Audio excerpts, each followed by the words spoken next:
Welcome.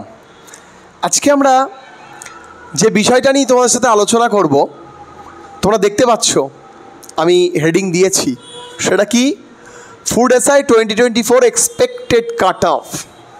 আমি প্রথমেই বলবো, আমার এই কাট অফ যদি না মেলে আমি খুশি হব, ঠিক আছে?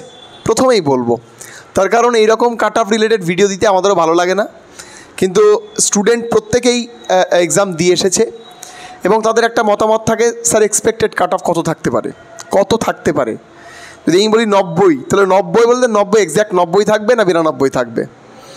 তো এই কিছু কিছু ঘটনা ঘটেছে। একটা পরীক্ষা হওয়ার কিছুদিনের মধ্যেই কোশ্চেন লিক হয়ে যাওয়া, তারপর পরীক্ষা হওয়ার আগেই বুকলেট পেয়ে যাওয়া, এই সমস্ত জিনিসগুলোতে একটা জিনিস ক্লিয়ার কাট জানো, যে ফুড এসআইয়ের যে এক্সামগুলো হচ্ছে, এতে কাট অফ প্রেডিক্ট করা খুব বাজে ব্যাপার। তার কারণ খুব লাভ হবে বলে আমার মনে হয় না। তো যাই হোক, কাট অফ ডিপেন্ড করে কিসের ওপরে, আগে সেটা ভালো করে বোঝো। কাট অফ ডিপেন্ড করে, আগে আমরা জানতাম কাট অফ ডিপেন্ড করে হচ্ছে নাম্বার অফ ভ্যাকেন্সিজ, তারপর হচ্ছে স্টুডেন্ট কোয়ালিটি, তাই না, কোশ্চেন স্ট্যান্ডার্ড, ঠিক আছে? তার এইখানে কাট অফ ডিপেন্ড করবে। প্রথমেই আমি একবার লিখব লিকড অফ কোয়েশ্চেন্স, এটা প্রথমে লিখব। তার কারণ প্রথমে কোশ্চেন লিকড হয়েছে, এইটা একটা বড় ইস্যু।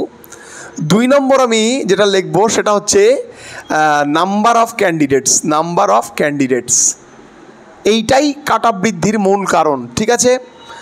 আচ্ছা, 3 নম্বর হচ্ছে যেটা 3 নম্বর পয়েন্ট হিসেবে বলা যেতে পারে যে তোমার কোয়েশ্চেন কোয়ালিটি।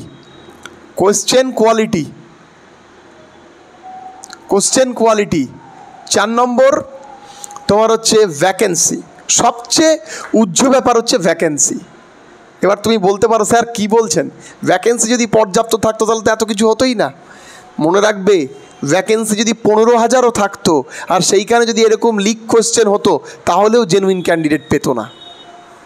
ভাবার বিষয়, একটা পরীক্ষার জন্য কত ছাত্র প্রিপারেশন নেয়, যারা নতুন বিশেষ করে তারা, কারণ যারা 5-6 বছর ধরে পড়াশোনা করছে কম্পিটিটিভ, তারা কিন্তু ব্যাপারটা বোঝে যে এই জিনিসগুলো আসবে।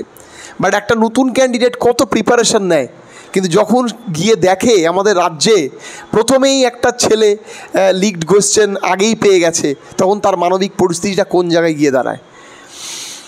তো যাই হোক, এই কটার উপরে ডিপেন্ড করে কাট অফ কিন্তু ফ্ল্যাকচুয়েট করবে। তাই বলে অনেকজন বলছো যে স্যার কাট অফ কি 100 থাকতে পারে? কোনো দিনও থাকবে না। কাট অফ কি 99 থাকতে পারে? কোনো দিনও থাকবে না। তুমি মিলিয়ে নেবে, আমি তোমাকে বলছি। 400টা কেন, 200টা সিট থাকলেও কাট অফ 100তে 100 থাকবে না। তার কারণ আমি তোমাদের কথা বলি, ফুড সাপ্লাই, দেখো WBPSCকে না আমরা খুবই ভালো চোখে দেখি।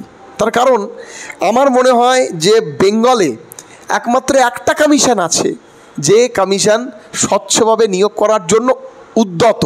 হ্যাঁ, স্বচ্ছভাবে নিয়োগ করতে অনেক ক্ষেত্রে অসমর্থ থেকেছে ঠিকই, কিন্তু তারা চায়, তাই না, তারা এমন কিছু স্টেপ নেয় যেটা অন্য কোনো কমিশন নেয় না। তো সেই জায়গায় দাঁড়িয়ে যে WBPSCর পরীক্ষায় যেরকম হবে আমরা কিন্তু কেউ ভাবিনি, সত্যি কথা বলতে। তো দেখো, এবার তুমি বলতে পারো যে স্যার কী বলছেন, 10-15 হাজার তো 100ই পাবে। দেখো, যদি তুমি 2018 আমাদের ফুড এসআইটাকে নিয়ে একটু আলোচনা করো, জানো 2018 ফুড এসআই কত ভ্যাকেন্সি ছিল অ্যাপ্রক্স? আমি ভুল বলছি, আমার মন বলছে আমি ভুল বলছি, সম্ভবত 900 সামথিং, আমি ধরলাম টেন্টেটিভ 1000টা ভ্যাকেন্সি ছিল 2018-তে ধরলাম।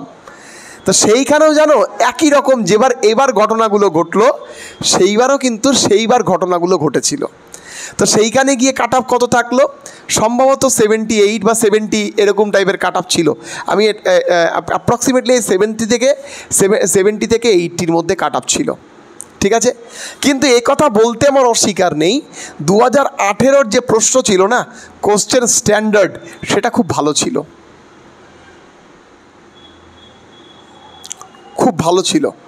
ঠিক আছে? তো এইবার দাঁড়িয়ে এইবারে কিন্তু কোশ্চেন কোয়ালিটি শিফট ওয়াইজ কিছু কিছু শিফটে, সব শিফটে না, কিছু কিছু শিফটে, এই এক দুটো শিফটে ব্যাপক লো হয়েছে, অনেকাংশেই লো হয়ে গেছে। তার কারণ তাদের প্রশ্ন করেছে জলের সংকেত কি, জগদীশ চন্দ্র বসু কী ছিলেন, এগুলো তো একটা বিজ্ঞান মঞ্চে 5 ক্লাস 6 ক্লাসের ছেলেপেলেদের করা হয়। তো যাই হোক, সেই জায়গায় দাঁড়িয়ে করা হয়েছে লো।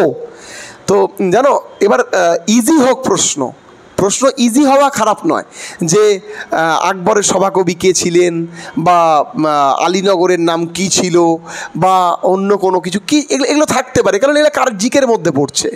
কিন্তু জগদীশচন্দ্র বসু কে ছিলেন, এগুলো তো মানে বাচ্চাদের প্রশ্ন।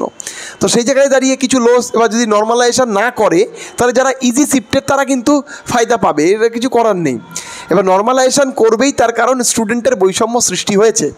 এবার এই এত কিছু দেখিয়ে, এত কিছু বুঝে শুনে আমার মনে হয় যে ইউআর ক্যাটাগরি, আমি ইউআর ক্যাটাগরির বলবো, ওবিসি বি বলবো, তারপর হচ্ছে ওবিসি এ বলবো, এসসি বলবো, এসটি বলবো, আর যে সমস্ত আনরিজার্ভ আছে, যদি আমি পিএইচটাও বলে দিই, তা সেটা তোমাদের একটু ভেবে নিতে হবে, এর থেকে লো থাকবে।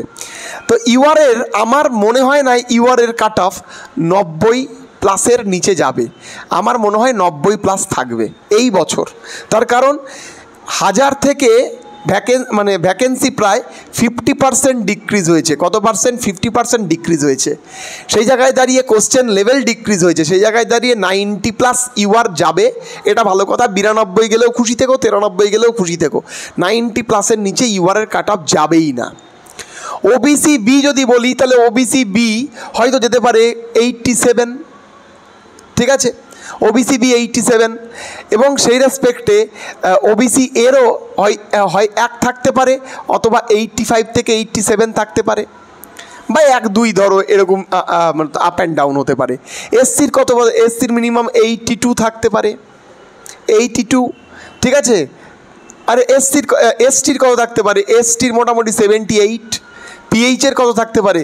পিএইচের মোটামুটি ধরলাম, মোটামুটি যদি আমি একটা অ্যাপ্রক্সিমেট, আমি জানি না ভ্যাকেন্সি কত আছে এর মধ্যে, যদিও যদি আমি একটা আলোচনা করে বলি, এটা ধরো 80 থেকে 82 বলো, 80 থেকে 82, এটা ধরো 75 থেকে 78।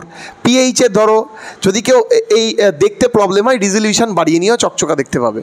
আচ্ছা, আর পিএইচের মোটামুটি আমার একটা টেন্টেটিভ ধারণা যে এর থেকে মোটামুটি 15 কম থাকে, তারা 60 থেকে 65-এর মধ্যে থাকতে পারে, ঠিক আছে। এবার জানো তো, এর বাইরে যদি একটা কাট অফ হয়, তাহলে আমি একটা কথা বলবো, বা এর থেকে বেশি যদি কাট অফ হয়ে যায়, তাহলে আমি একটা কথা বলবো যে কমিশন সঠিক প্রশ্ন করেনি নির্দিষ্ট পরীক্ষার ক্ষেত্রে।